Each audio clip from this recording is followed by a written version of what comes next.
Okay, good morning. It's Thursday. Got something I want to share with you this morning. I was studying the scripture last night in Acts, and just before I went to bed, and this kind of just marinated with me all night. I couldn't really get over it. I didn't sleep well. I thought about it all night long, and I thought, I just got to share this. Somebody needs to hear this. So I'm going to share some things from Acts chapter 27, and hopefully some of you, maybe you need to hear this. Maybe you need to be encouraged by this today. So kind of the rundown is, in Acts 27 is the account of Paul, his journey as a prisoner from Jerusalem to Rome.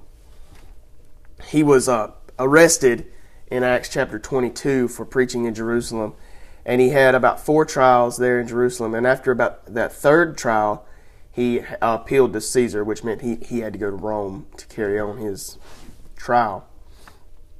But you see, that was just kind of the method that God chose to take him to Rome, because it was God's will for Paul to go to Rome. And you know, we know how God works. God never just takes us from A to B. God takes us from A to Z, Y, X, all the way back through until we finally get back to B. That's just how God works. He's never going to just take us straight there.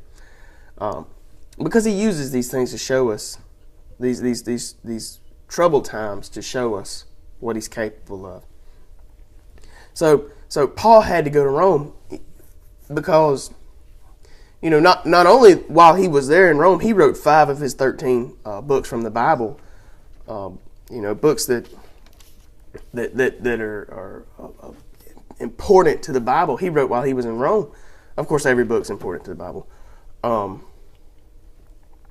But not only that, but while he was in Rome, he was preaching, discipling, and sharing the gospel. And at that time, Rome was the center of the world. It was the culture center of the world. It was the military center of the world. It was there were people that lived in other places, but Rome was the center. You know, Rome had the kingdom, the largest kingdom. Rome was really just the center of the world. That's kind of the best way to put it at that time. And so, because of that, there would be people in Rome that coming and going, that would come into contact with Paul while he was there, that would go out and share the gospel in other parts of the world that Paul himself could never go to, that the other apostles could never go to. That's kind of how, it works. I share the gospel with someone, and then they share it with someone else in a place where I can't be. You know, that's how, obviously that's how sharing the gospel works. That's what Paul did, and by doing that, he had really taken the gospel to the ends of the earth, literally by doing that, because the people that he shared the gospel with in Rome took it to other places, and of course, that's how it spread. But I want to look at 3 quick things from Acts chapter 27 that I think are important, I think are going to encourage you. Excuse me. I think we're going to learn some things from these 3 quick points. So the first thing is, this situation was totally out of Paul's control. He wasn't just going to visit in Rome. He wasn't just a passenger on a ship. He didn't just buy a ticket on a ship to go to Rome. He went to Rome as a prisoner.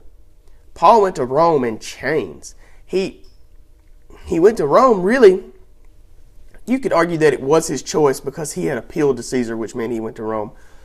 But he didn't go there in his own time. He went there as a prisoner.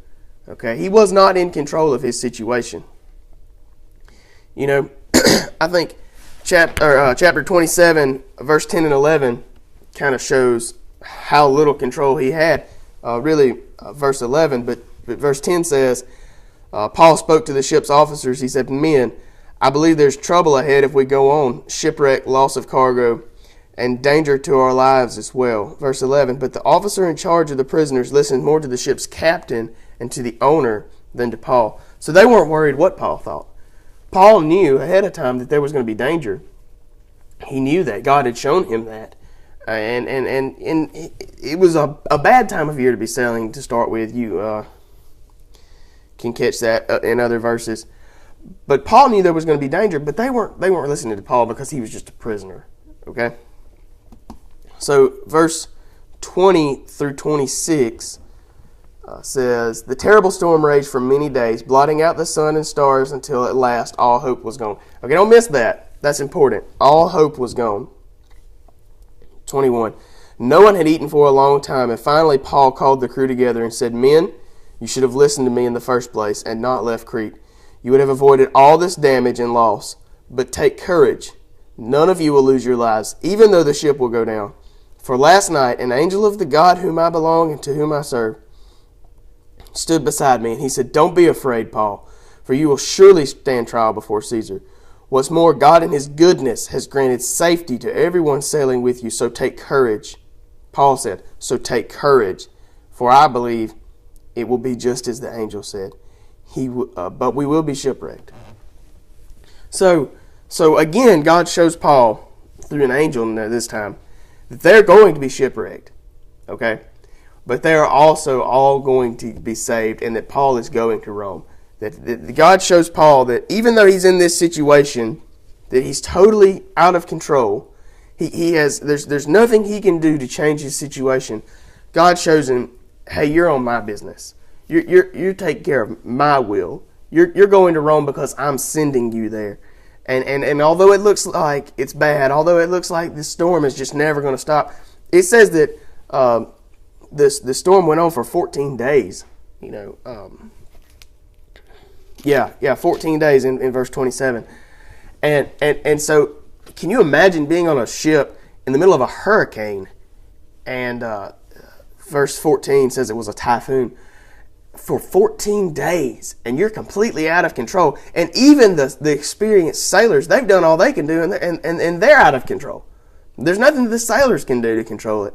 But God said to Paul, "Take courage." I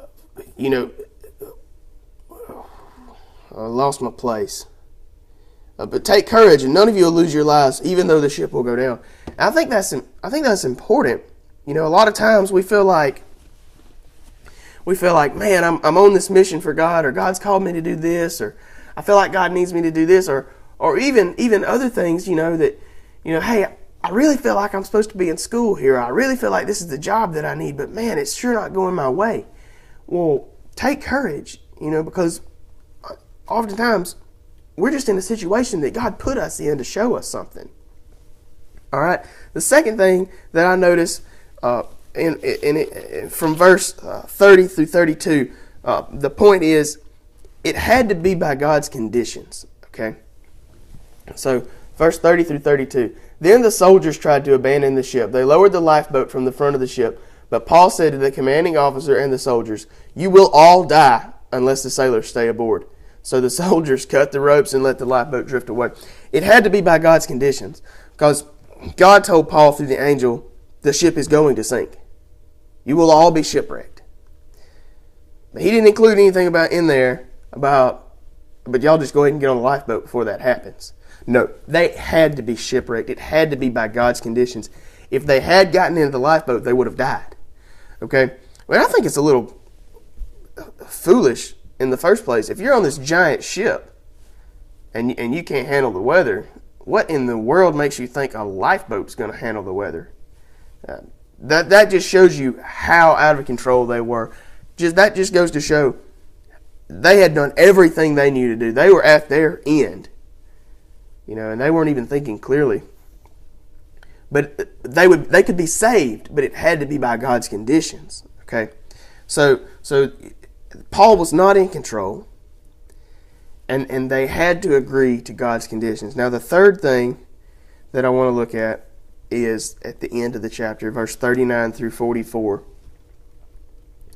When the morning dawned, they didn't recognize the coastline, but they saw a bay with a beach and wondered if they could get to the shore by running the ship aground. So they cut off the anchors and left them in the sea, and they lowered the rudders and raised the sail, and they headed toward the shore. But they hit a shoal and ran the ship aground too soon. The bow of the ship struck fast while the stern was repeatedly smashed by the force of the waves and began to break apart. And the soldiers wanted to kill the prisoners to make sure they didn't swim ashore and escape. Okay, side note, that's because according to Roman law, if the prisoners escaped, the soldiers would have been sentenced to death. Okay, verse 43. But the commanding officer wanted to spare Paul, so he didn't let them carry out their plan. Then he ordered all who could swim to jump overboard and swim to land, and others to grab onto planks or debris and float. And so it says, so everyone safely escaped ashore. All right, so even though their ship sank, even though their ship was destroyed, it said it was continually smashed,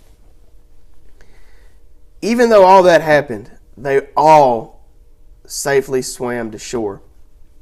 I think that's something that somewhere else it tells there were 274, I think, or 73. Well, it doesn't matter. There were almost 300 people. 276. There it is, verse 36. 276 people on this boat, and they were all saved. They had been in a hurricane for 2 weeks on a ship, and their ship was torn apart to pieces, and they were all saved.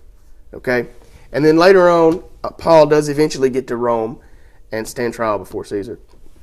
But what I want to look at is he was in a situation that was terrible, that wasn't under his control. And he had to be there, and he had to agree to God's conditions. And when he allowed himself to be under those two, when he allowed himself to be under God's conditions in a situation that he wasn't in control of, the ship sank all around him, and there was nothing he could do. God saved him then and took him on so that he could complete his mission. So that's what I want to say to you, is if you feel like there's something that God needs you to do, if you feel like there's something that you've been called to do, if you feel like that you're, like I said, man, I really like this job. I feel like this is the job I'm supposed to be in, but it's not going my way. If you'll just submit yourself to God's conditions, if you'll just submit yourself to God's conditions and His plan, like I said in the beginning, He never just takes us from A to B. He's going to go the long way. Okay? And if you'll just submit yourself to God's plan and His conditions, even if the ship sinks all around you, and times the ship will sink all around you, God will save you. If it's His plan, and if you've submitted to His plan, and if you're following His conditions, He'll save you. He'll help you. He'll be there with you. So that's that. I hope maybe somebody is encouraged or blessed or get something out of this. Like I said, it's just kind of my personal Bible study, and I thought, that's good. I need to share that with other people. So hope you enjoyed it. Thanks a lot. Have a great day.